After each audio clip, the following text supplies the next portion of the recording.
নিশ্চয়ই আপনাদের মনে আছে গত বৃহস্পতিবারের কথা।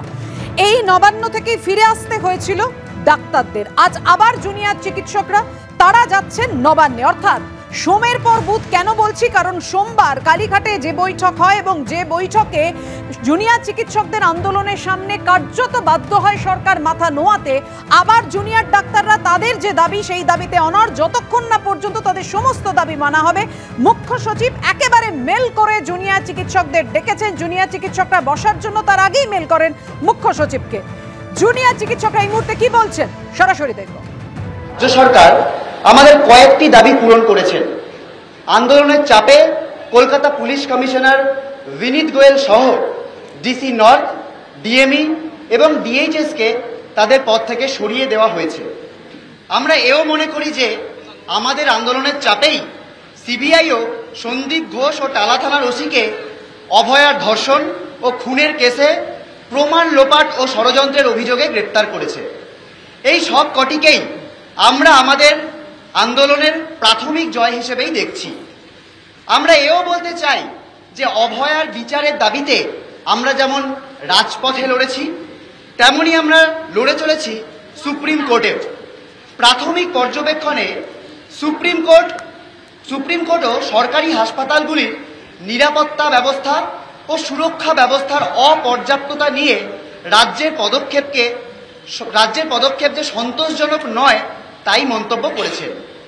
যথাযথ সুরক্ষা ও নিরাপত্তা সুনিশ্চিত না হলে হাসপাতাল বা মেডিকেল কলেজগুলিতে ভয়ের পরিবেশ বজায় থাকলে আমাদের অর্থাৎ জুনিয়র ডাক্তারদের কাজে ফেরার পরিস্থিতিতে তৈরি হচ্ছে না, একথাও আমরা আরও একবার মনে করিয়ে দিতে চাই সবাইকে, রাজ্য সরকারকেও। সরকারি হাসপাতাল, মেডিকেল কলেজগুলিতে ডাক্তার, নার্স, স্বাস্থ্যকর্মীদের যথাযথ সুরক্ষার জন্য ও ভয়ের পরিবেশ নির্মূল করার উদ্দেশ্যে আমরা আমাদের দাবিগুলি নিয়ে আজ সকালেই মুখ্য সচিবকে মেল করেছিলাম। আমরা প্রথমেই একথা মনে করিয়ে দিতে চাই যে হাসপাতাল ও মেডিকেল কলেজগুলিতে নারী কর্মী সহ সমস্ত স্বাস্থ্যকর্মী সুরক্ষা ও নিরাপত্তা সুনিশ্চিত না হলে আমরা জুনিয়র ডাক্তাররা কাজে ফিরতে ভীতি বোধ করছি। সে কারণেই যখন আমরা আমাদের 5 দফা দাবি সরকারের কাছে পেশ করেছিলাম, তখন আমাদের 4 নম্বর ও 5 নম্বর দাবিতে স্পষ্টভাবে এই দাবিগুলির উল্লেখ করেছিলাম এবং এই দাবিগুলি পূরণ হওয়া ব্যতি রেখে আমাদের কর্মবিরতি ও অবস্থান প্রত্যাহারে অপারগতার কথাও আমরা জানিয়েছি। আসলে ঠিক কি চাইছি আমরা? অনেকের কাছেই, সম্ভবত সরকারের কাছেও এই প্রশ্নের উত্তর স্পষ্ট নয়। আমরা তাই দ্ব্যর্থহীন ভাষাতে আমাদের দাবিগুলিকে সবার কাছে স্পষ্ট করছি। 1, আমরা চাইছি প্রত্যেকটি মেডিকেল কলেজে জুনিয়র ডাক্তারদের জন্য আলাদা রেস্টরুম, আলাদা বাথরুম, প্রতিটি রেস্টরুমের সামনে সিসিটিভি, যথাযথ নিরাপত্তা কর্মী, প্রতিটি অনকল রুমে প্যানিক বাটন, প্রতিটি হাসপাতালের ফাঁড়িতে যথাযথ সংখ্যাতে নারী পুলিশ কর্মী নিয়োগ করার ব্যবস্থা করা হোক। হাসপাতাল ও মেডিকেল কলেজগুলিতে যৌন হেনস্থা প্রতিরোধে প্রতিটি জায়গাতে আমরা পশ 2013 অনুযায়ী আইসিসি গঠন করার দাবিও জানাচ্ছি। কলেজ স্তরে এই প্রতিটি দাবিকে বাস্তবে রূপায়ণ করার জন্য আমরা রাজ্য সরকারের কাছে কলেজ ভিত্তিতে টাস্ক ফোর্স গঠন করার দাবি জানছি। এই প্রতিটি টাস্ক ফোর্সে জুনিয়র ডাক্তারদের প্রতিনিধিত্ব রাখতে হবে, এও আমাদের দাবি। 2, আমরা বারংবার উল্লেখ করেছি শুধুমাত্র উপরে উল্লেখিত ব্যবস্থাগুলি যথেষ্ট নয়। প্রকৃত অর্থে হাসপাতাল ও মেডিকেল কলেজগুলিতে রোগী পরিষেবার সাথে স্বাস্থ্যকর্মীদের নিরাপত্তার ব্যাপারটি অঙ্গাঙ্গিভাবে যুক্ত। যথাযথ রোগী পরিষেবা সুনিশ্চিত না করা গেলে, সরকারি হাসপাতালের বর্তমান পরিস্থিতির ব্যাপক সংস্কার না করা গেলে জুনিয়র ডাক্তার সহ নার্স, স্বাস্থ্যকর্মীদের সুরক্ষার প্রশ্নটিও বারবার প্রশ্নের মুখে পড়বে। হাসপাতালগুলিতে বেড নিয়ে যে দুর্নীতি তা নির্মূল করার আশু প্রয়োজন প্রতিটি হাসপাতালে ডাক্তার ছাড়াও যথেষ্ট সংখ্যাতে নার্স, স্বাস্থ্যকর্মীদের স্থায়ী ভিত্তিতে নিয়োগ করা। আমরা তাই দাবি তুলেছি একটি কেন্দ্রীয় রেফারাল সিস্টেমকে গড়ে তোলার, যাতে প্রতিটি হাসপাতালে কোন বিভাগে কোন সময়ে কটি বেড খালি আছে সেই তথ্য সকলে জানতে পারেন। রোগীদের হয়রানি বন্ধ করা যায়, যাতে নির্মূল করা যায় হাসপাতালে ভর্তি হওয়া নিয়ে গড়ে ওঠা দালাল চক্রগুলিকে। আমরা দাবি করছি প্রতিটি মেডিকেল কলেজ, জেলা হাসপাতাল ও প্রাথমিক স্বাস্থ্যকেন্দ্রগুলিতে যথাযথ পরিমাণে কর্মী নিয়োগ করতে হবে। চুক্তিভিত্তিক কর্মী নিয়োগের বদলে স্থায়ী কর্মী নিয়োগের পদক্ষেপ নিতে হবে সরকারকে।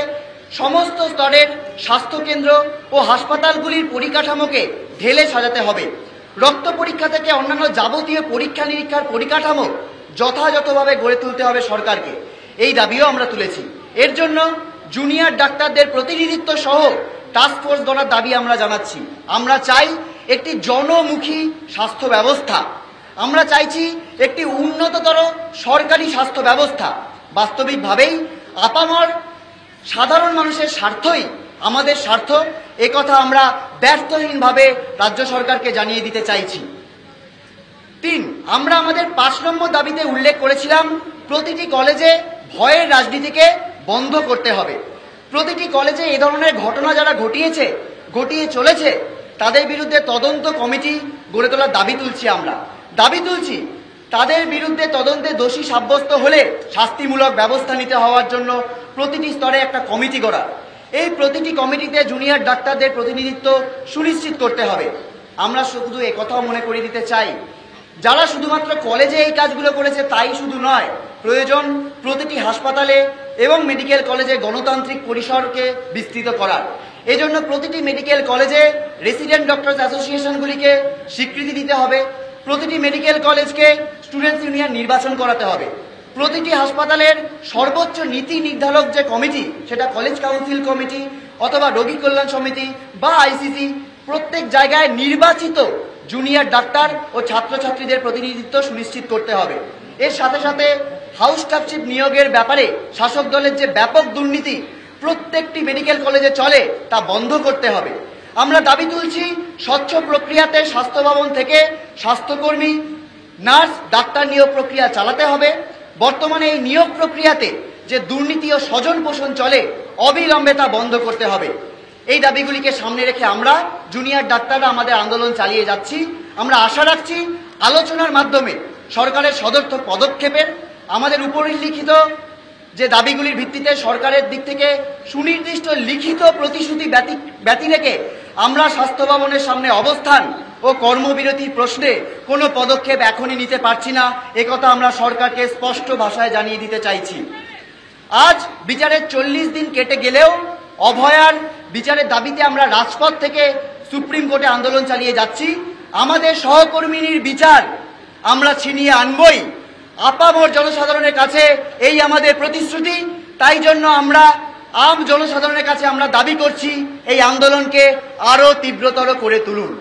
ধন্যবাদ।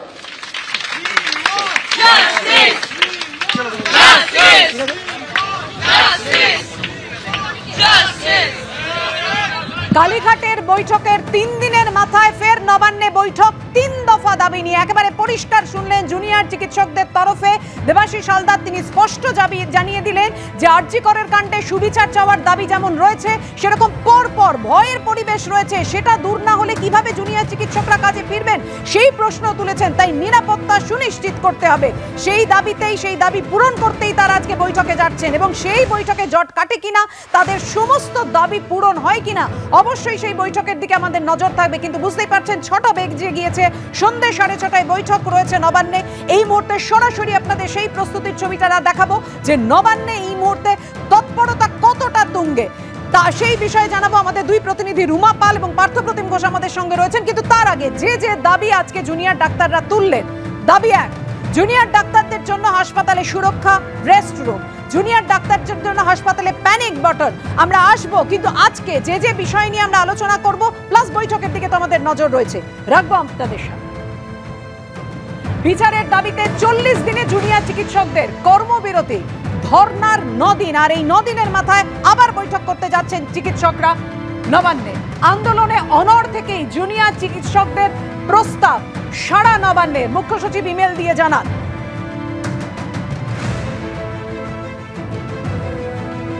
কালীঘাটের পর নবান্ন 3 দিনের মাথায় অর্থাৎ সোমবারের পর আবার আজকে বুধবার আন্দোলনকারীদের সঙ্গে সরকারের বৈঠক হতে চলেছে। মুখ্য সচিব উপস্থিত থাকবেন এবং এই বৈঠক হবে মুখ্য সচিব মেল করে জানিয়েছেন।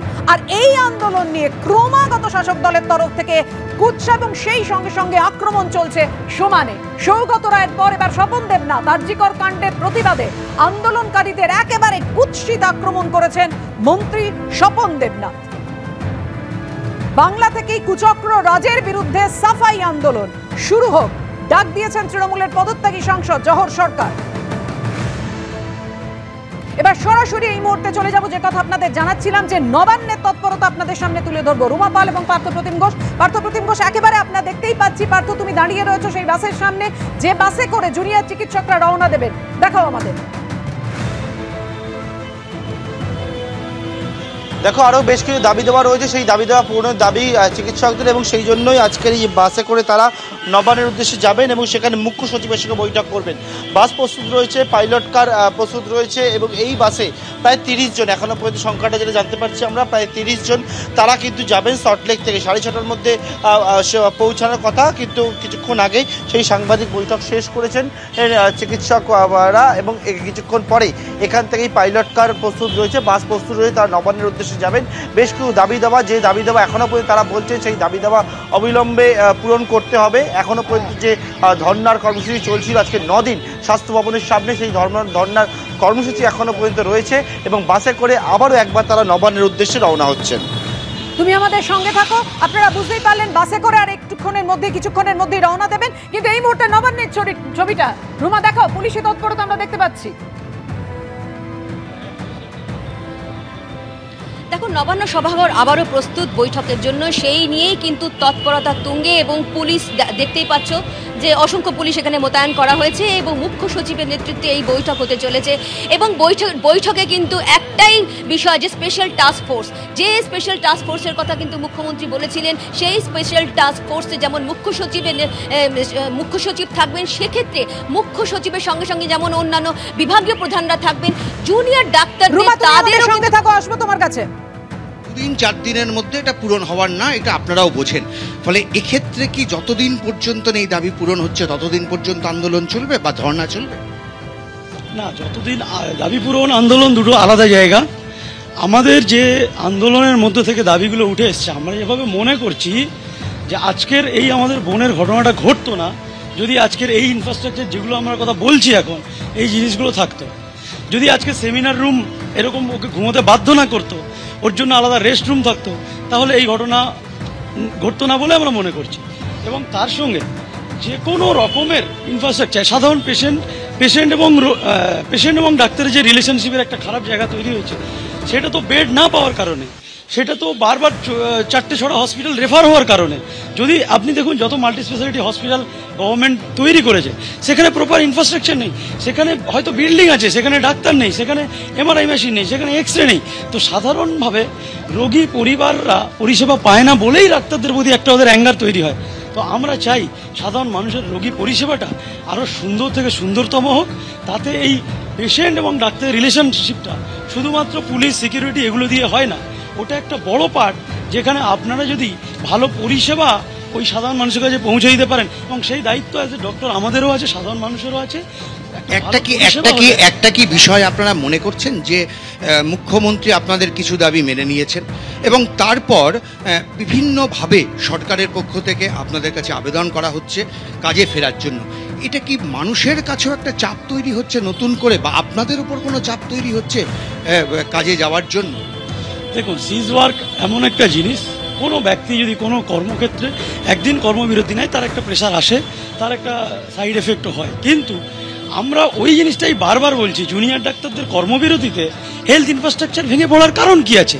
জুনিয়র ডাক্তার 7,500 জুনিয়র ডাক্তার, আপনার রাজ্যে 1 লক্ষ ডাক্তার আছে, 93,000 ডাক্তার আছে, তাহলে বাকি যে ইনফ্রাস্ট্রাকচার এই জায়গাটা, সেগুলোর অভাবের কারণে আজকের যারা ট্রেনি ডাক্তার তারা নেই বলে একটা স্বাস্থ্য ব্যবস্থা ভেঙে পড়ছে। তাহলে আপনাকে এই জায়গাটা বুঝতে হবে যে পর্যাপ্ত পরিমাণে রিক্রুটমেন্ট নেই, পর্যাপ্ত পরিমাণে ডক্টর নেই। পর্যাপ্ত পরিমাণে যদি ডক্টর থাকতো, তাহলে আমাদের বোনকে 36 ঘন্টা ডিউটি করতে হতো না।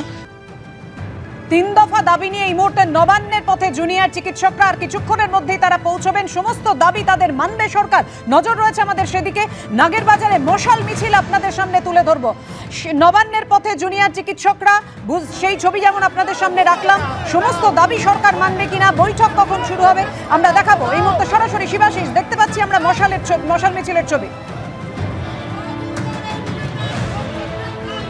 একদম বাপি, এই মুহূর্তে আমি রয়েছি নাগেরবাজার এলাকায়।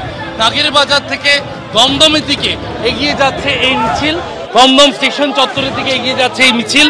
মিছিলের পুরোভাগে রয়েছেন রাজ্য বিজেপি সভাপতি তথা কেন্দ্রীয় প্রতিমন্ত্রী সুকান্ত মজুমদার, এবং সুকান্ত মজুমদার ছাড়া অগ্নিমিত্রা পাল এবং অরিজিৎ বক্সি তারা রয়েছেন। যে ছবি আমরা দেখতে পাচ্ছি তাতে সুকান্ত মজুমদাররা এগিয়ে যাচ্ছেন দমদমের দিকে, এবং আরজিকর মেডিকেল কলেজ হাসপাতালে যে মৃত্যু ঘটেছে, যে মহিলা চিকিৎসকের, নিহত মহিলা চিকিৎসকের জন্য বিচার চেয়ে আজকে পথে নেমেছেন বিজেপি। এবং উত্তর কলকাতা জেলা, উত্তর কলকাতা শহরতলি জেলা, সেই উত্তর কলকাতা শহরতলি জেলা কেএনএসজি জেলা বলা হয় বিজেপি সাংগঠনিক জেলা, তার তরফে এই মিছিলে ডাক দেওয়া হয়েছে দমদম এলাকায়। সেই ছবি আমরা দেখতে পাচ্ছি। শিবাশিস, তুমি আমাদের সঙ্গে থাকো। নবান্নের পথে আন্দোলনকারীরা, আপনারা দেখতে পাচ্ছেন জুনিয়র চিকিৎসকরা একের পর এক তারা বাসে উঠছেন। ঠিক এই ছবিটাই আমরা দেখতে পেয়েছিলাম গত বৃহস্পতিবার। বুধবার আবার নবান্নের পথে জুনিয়র চিকিৎসকরা, গত বৃহস্পতিবার সেই বৈঠক ভেস্তে গেল বিষয় এবং যে থ্রেড কালচার চলছে দেখা যাক কি হয় আলোচনা। পূর্ণাঙ্গ নিরাপত্তা এবং হুমকি সংস্কৃতির অবসান, এই দাবিতেই আজকে জুনিয়র চিকিৎসকরা এই সমস্ত দাবি নিয়ে এই মুহূর্তে নবান্নের পথে। আর কিছুক্ষণের মধ্যেই জুনিয়র চিকিৎসকদের সঙ্গে মুখ্য সচিবের বৈঠক। আপনারা দেখতে পাচ্ছেন সরাসরি সেই ছবি আপনাদের সামনে রেখেছি। একের পর এক জুনিয়র চিকিৎসকরা তারা বাসে উঠছেন। সেই বাস চিকিৎসকদের নিয়ে আর কিছুক্ষণের মধ্যেই রওনা দেবেন। আমাদের সঙ্গে আমাদের দুই প্রতিনিধি রয়েছেন, ঝিলম করঞ্জাই এবং পার্থপ্রতিম ঘোষ।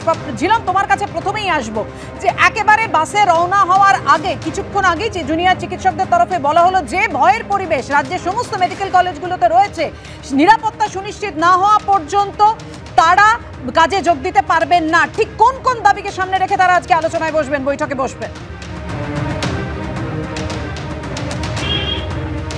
তারা বারবার যে দুটি বিষয় বলছেন সেটা হচ্ছে সুরক্ষা দু রকমের। এক হচ্ছে যে নিরাপত্তার যে পরিস্থিতি থাকবে, নজরদারি এবং ফিজিক্যাল সিকিউরিটি, পুলিশ থাকা, পুলিশের নজরদারি, কোনো ক্রাইম হতে দেওয়ার আগে সেটাকে প্রিভেন্ট করা ইত্যাদি। আরেকটা হচ্ছে ইন্টারনাল সিকিউরিটি, যেটা ওরা থ্রেট কালচারের কথা বলছে, অর্থাৎ সেটা প্রকটভাবে দেখা যাবে না, তবে সিস্টেমের মধ্যে বেশ কিছু লোক যারা প্রশাসনের সাহায্য নিয়ে, তাদের অভিযোগ এটাই যে প্রশাসনের সাহায্য নিয়ে বছরের পর বছর, মাসের পর মাস জুনিয়রদের ভয় দেখিয়ে বেরিয়েছে। কখনো ফেল করিয়ে দেওয়ার ভয়, কখনো তাদেরকে বিভিন্ন বিভাগে পরীক্ষায় বসতে না দেওয়ার ভয়, বিভিন্ন সময় পিজিটিদের ট্রেনিং না দিতে পারার ভয় দেখানো, কাউকে ট্রান্সফার করিয়ে দেওয়ার ভয়। এই যে ভয় দেখানো, ভয় দেখিয়ে সেইগুলোকে ঘটানো, যা হুমকি দিচ্ছে সেইটা ঘটে যাওয়া, এইটা হচ্ছে তারা থ্রেট কালচারের কথা বলছেন। আর অন্যদিকে আরেকটা যেটা বলছেন তারা, যেটা ফিজিক্যাল সিকিউরিটি, পুলিশ থাকবে, কোথাও কোনো ক্রাইম হবে না, কেউ তাদেরকে মারধর করবে না, তাদের প্রাণ সংশয়ের বিষয় থাকবে না, সেখানে নজরদারি এমন কড়াভাবে থাকবে এবং নজরদারির পরে পদক্ষেপও এমনভাবে হবে যাতে এই জিনিসগুলো না ঘটে। দু রকমের সিকিউরিটির নিশ্চয়তা তারা চাইছেন। এবং এর পরে পাশাপাশি যেটা চাইছেন তারা, যে গণতান্ত্রিক পরিবেশ, প্রত্যেকটা মেডিকেল কলেজে যে স্টুডেন্টস বডি যে আছে সেগুলো নির্বাচন হতে হবে, সেই পরিস্থিতি থাকতে হবে। মুখ্যমন্ত্রী যে ঘোষণাগুলো করেছেন সেই ঘোষণাগুলোর মধ্যে যেমন অন্যতম হচ্ছে রোগী কল্যাণ সমিতি ভেঙে দেওয়া, সেই রোগী কল্যাণ সমিতি ভেঙে দিলে কারা কারা সেই রোগী কল্যাণ সমিতি থাকবে, সেই সমস্ত সুস্পষ্ট রূপরেখা নিয়ে তারা তাদের যে সিদ্ধান্ত এবং পরিকল্পনা নিতে চাইছেন পরের ধাপের জন্য। পরের ধাপ কি না, তারা ধীরে ধীরে কর্মবিরতি বন্ধ করে কাজে ফিরে যেতে চান। তারা বারবার বলছেন আমরা কাজে ফিরে যেতে চাই, কিন্তু কাজে ফিরে যেতে চাইলে সেই যে পরিবেশ, সেই পরিবেশটা তারা চাইছেন, সেই পরিবেশটা তারা পাচ্ছেন না বলেই তারা কাজে ফিরে যেতে পারছেন না। একদম এই জায়গাটাই তারা আজকে স্পষ্ট করে দিয়েছেন এবং তা নিয়েই বৈঠক। সুতরাং আর কতক্ষণের মধ্যে নবান্নে পৌঁছতে পারছেন চিকিৎসকরা, আপডেট দেবে আমাদের পার্থপ্রতিম ঘোষ। পার্থ,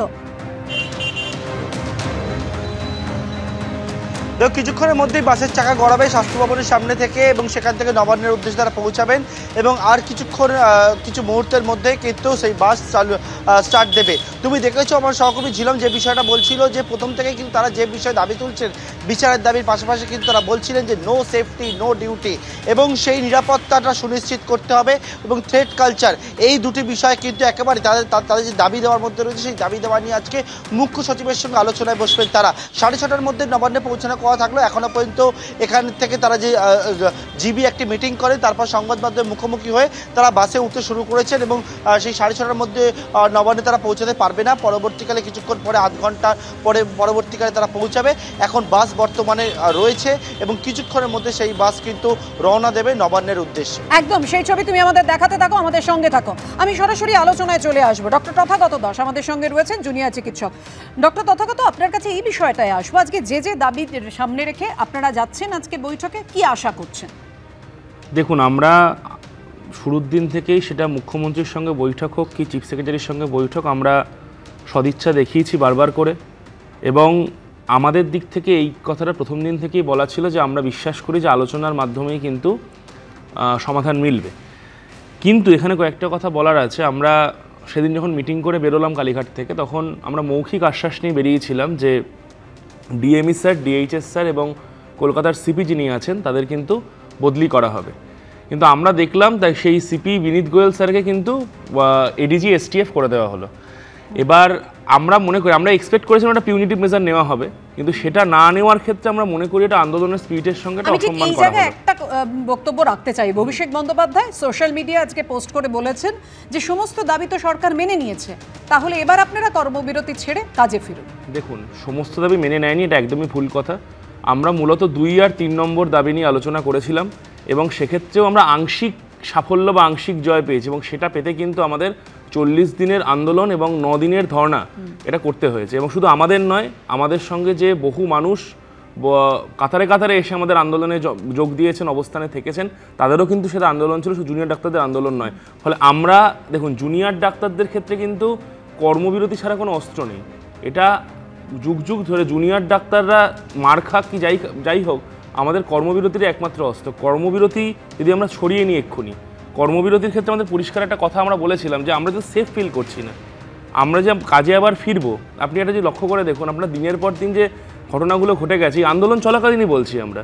টালা থানার ওসি গ্রেফতার হওয়ার পর থেকে প্রশাসনের একটা অংশ আমরা তো ডিরেক্টলি ইনভলভ দেখেছি এভিডেন্স ট্যাম্পারিং সহ একাধিক ঘটনায়। আমরা ধরুন কাজে ফিরলাম। মণিশঙ্করদার কাছে আসবো। একদম আপনি যে কথা বলছিলেন, আমরা এই ঘটনার পর থেকে মণিশঙ্করদা একের পর এক ঘটনা দেখেছি, মানে সেটা ভগবানপুর হোক, সেটা শক্তিনগর জেলা হাসপাতালে আজকেই মানে যে খবর হয়েছে যে মদ্যপানের আসর বসেছে একেবারে হাসপাতালের মধ্যে, মানে এরপরও আপনি বলবেন ভয়ের পরিবেশ একেবারে স্পষ্ট করে উল্লেখ করেছেন, অত্যন্ত উদ্বেগের জায়গা। চিকিৎসকরা বলছেন যে এত ভয়, আমরা কাজে ফিরতে পারছি না। কেন থাকবে এই ভয়?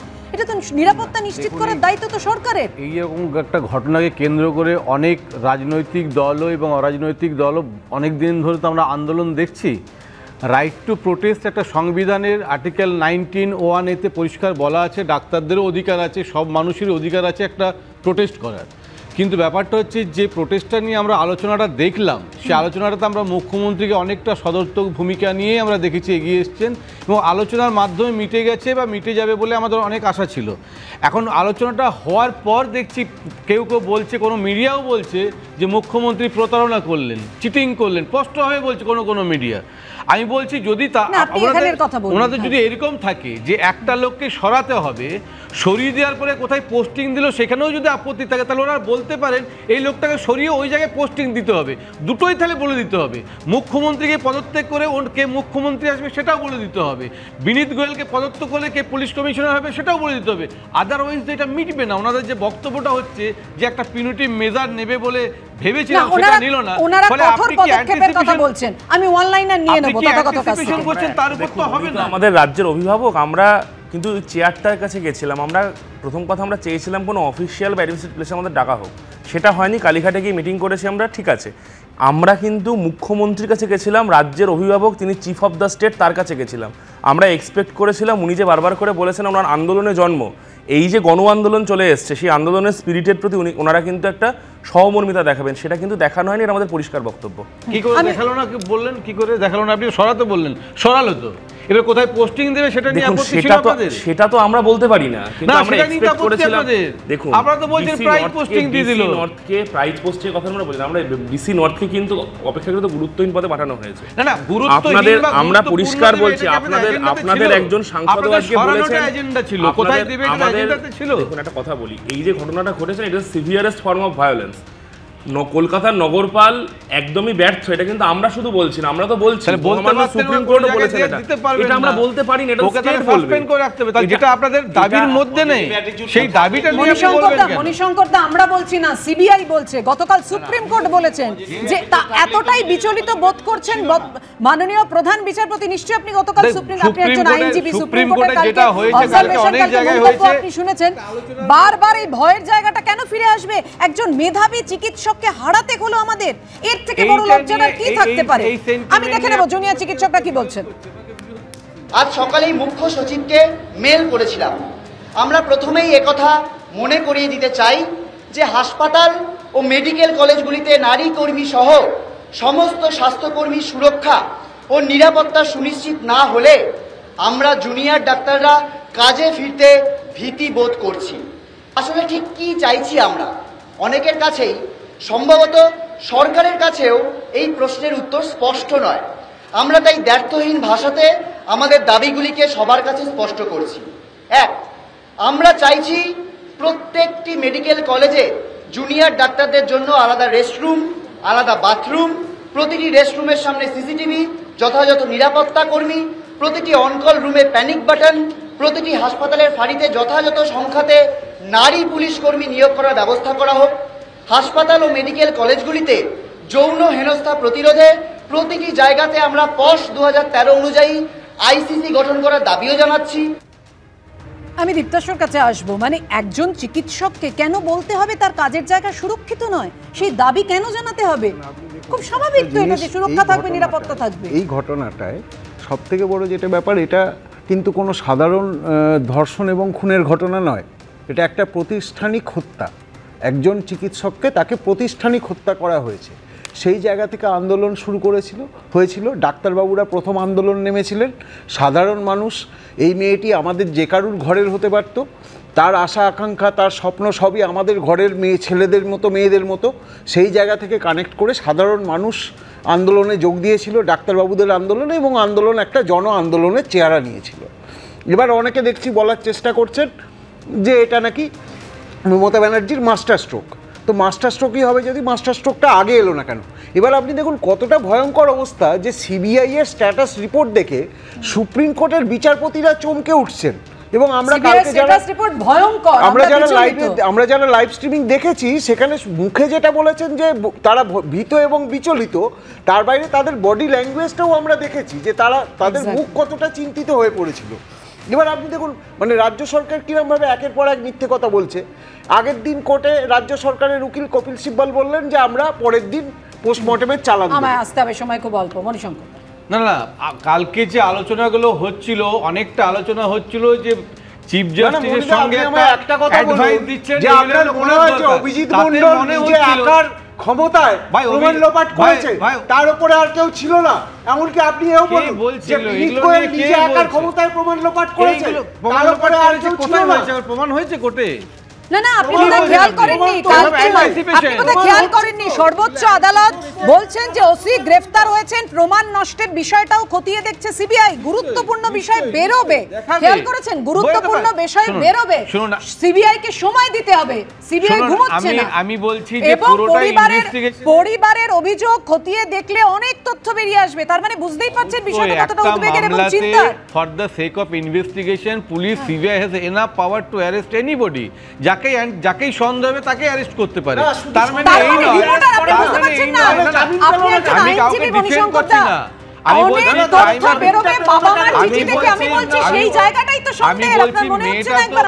আরজিকর কাণ্ডের প্রতিবাদে জুনিয়র চিকিৎসকদের পাশে সিনিয়র চিকিৎসকদের থেকে শুরু করে একেবারে নাগরিক আন্দোলন আমরা দেখতে পাচ্ছি। সমস্ত স্তরের মানুষজন তারা পথে নেমেছেন, আর সেই আন্দোলনকে কুরুচিকর আক্রমণ করছেন মন্ত্রী স্বপন দেবনাথ। রাত দখল করতে গিয়ে রাস্তায় বসে মদ খাচ্ছে মেয়েরা। মা বাবারা খোঁজ নিয়েছেন মেয়ে কোথায় যাচ্ছে। আমার এলাকায় একটি হোটেলে মহিলারা রাতে মদ খেতে যান, বলে দিয়েছে এখন থেকে আর ওই হোটেলে মহিলারা মদ খেতে যাবেন না। একেবারে কালনার সরকারি মঞ্চ থেকে, অনুষ্ঠান থেকে এইভাবে আক্রমণ করছেন রাজ্যের একজন মন্ত্রী। আমি ইন্দ্রজিতের কাছে আসবো। ইন্দ্রজিৎ, মানে মন্ত্রী উত্তরবঙ্গ উন্নয়ন মন্ত্রী উদয়ন গুহ, গ্রন্থাগার মন্ত্রী সিদ্দিকুল্লাহ চৌধুরী, আরও এক ক্যাবিনেট মন্ত্রী স্বপন বাবু, তিনি বলছেন স্বপন দেবনাথ যে বলে দিয়েছে এখন থেকে আর ওই হোটেলে মহিলারা মদ খেতে যাবেন না। এই ভাষায় আক্রমণ করছে। যে ওই হোটেলে মহিলারা মদ খেতে যায় উনি জানলেন কি করে? কেউ উনি যেতেন কিনা সেটা আলাদা প্রশ্ন, সে প্রশ্ন আমি যাচ্ছি না এরকম ব্যক্তিগত আক্রমণ করতে।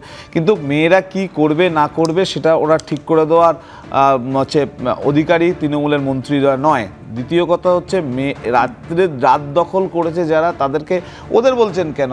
মানে তৃণমূলের ছোট বড় মাঝারি নেতারা সমস্তটাই আক্রমণ, কালচার তৃণমূলের। এইটা নিয়ে আমার মানে ওদের সম্বন্ধে বেশি সময় নষ্ট করে লাভ আমি পারবো না। আমি যেটা এই আলোচনার মধ্যে দিয়ে বলতে যাচ্ছি যে জুনিয়র ডাক্তাররা যে দাবিগুলো আজকে করেছেন সেগুলো একদম সত্যি কথা, যে তার মানে স্বাস্থ্য ব্যবস্থা মানে করুণ দশা। বড় বড় গেট থাকলেও ডাক্তার নার্স নেই, স্বাস্থ্যকর্মী নেই, এবং এই যে বিচার চাই। রবিবার আমরা দেখেছি ভগবানপুরে কিভাবে কলার ধরে মারধর করছেন রোগীর পরিবারের আত্মীয়রা চিকিৎসক। নেই তো, এবং পরিস্থিতি নেই, হসপিটালে বসে মদ খাচ্ছে। ফলে এই যে, এবং সবচেয়ে বড় কথা ভয়ের পরিবেশ যাদের আছেন, এই যে বলছিলেন না একটু আগে আলোচনা হচ্ছিল যে আমি একজনকে অপসারণ করে তাকে যদি তার চেয়ে উঁচু পোস্টে পাঠাই, তার মানে সে যে অপরাধ করেছে, মানে প্রথম কথা হচ্ছে অপসারণ করলাম মানে অপরাধ আছে। তালা থানার ওসি গ্রেপ্তার মানে তালা থানার ওসি গ্রেপ্তার মানে তালা থানার ওসি গ্রেপ্তার মানে কলকাতা পুলিশ।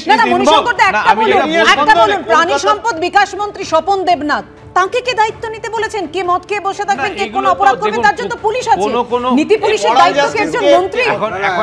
এখন একটা প্রবলেম হয়ে গেছে কি জানেন তো, ডাক্তারদের আন্দোলনটা এমন একটা জায়গায় গেছে সাধারণ মানুষ অ্যাকসেপ্ট করেছে। আমি বলছি যদি কেউ অপরাধ করে সেই জায়গাতে ব্যক্তিগত লোকগুলো লাইমলাইটে আসার এটা সরকারের নয়, লাইমলাইটে আসার জন্য যেভাবে ডাক্তারদের লাইমলাইটে আসার জন্য, তাহলে সেটা দেখার দায়িত্ব কার? ওই সেই রকম আমরা তো দেখলাম না সরকারের পক্ষ থেকে বা শাসক দলের পক্ষ থেকে কোনো বার্তা। এখন একটা জায়গায় নিশ্চয়ই যারা আছে প্রতিবাদ করে দিয়ে করা এসব আমি যাই বলছি কারে না আমি বলছি শোধরানোর বার্তা, সাসপেন্ডের বার্তা কোনোভাবে দেখলাম না তো। অসিত মজুমদারও আজকে বলেছেন যে চিকিৎসকরা সীমা ছাড়াচ্ছে। শুধুমাত্র স্বপন দেবনাথ অসিত মজুমদারের কথা বললে হবে না, প্রচুর লোক এমন মিম এমন করে ফেসবুকে। তিনি রাজ্যের মন্ত্রী, আপনি কি বলছেন? শাসক দলকে তার দায় নিতে হবে। না আপনি ভুল করছেন মণিশঙ্কর দা, অন্য কেউ নয়, কোন বিরোধী। এক সেকেন্ড দীপ্তাশ দাঁড়াও। মণিশঙ্কর দা, আপনি একবারে স্পষ্ট করে নিশ্চয়ই আপনি এটাও বুঝতে পারছেন যে আমি বলছি কোনো বিরোধী দলের নেতা নেত্রী বা কোনো সাধারণ মানুষ বলছেন না, বলছেন রাজ্যের একজন দায়িত্বপ্রাপ্ত মন্ত্রী। যারা বলছেন এইরকম ভাবে কথা বলছেন, আপনি বলছেন অন্যায় হয়েছে, তাহলে আমরা তৃণমূলের তরফ থেকে শাসক দলের পক্ষ থেকে কোনো বার্তা দেখিনি এখনো পর্যন্ত। ঠিক বলছেন না, যারা বলছেন লাইমলাইটে আসার জন্য বলছেন নেওয়া উচিত, কিন্তু সোশ্যাল মিডিয়ার কথা যখন বলবো লাইমলাইটে আসার জন্য যদি বলেও থাকেন সেই বার্তা তো দিতে হবে। উদয়ন গুহ পর থেকে, সিদ্দিকুল্লাহ চৌধুরীর পর থেকে আমরা কিন্তু শাসক দলকে এখনো পর্যন্ত দেখিনি কোনো ব্যবস্থা নিতে। এই মুহূর্তের আলোচনা এখানেই শেষ করলাম, কিন্তু সমস্ত খবরের জন্য আমাদের নজর থাকবে। বিশেষ করে আপনারা জানেন যে জুনিয়র চিকিৎসকদের সঙ্গে মুখ্য সচিবের বৈঠক রয়েছে, সেই বৈঠকের সমস্ত আপডেট আপনারা দেখুন এবিপি আনন্দে। আর ফিরে আসছে।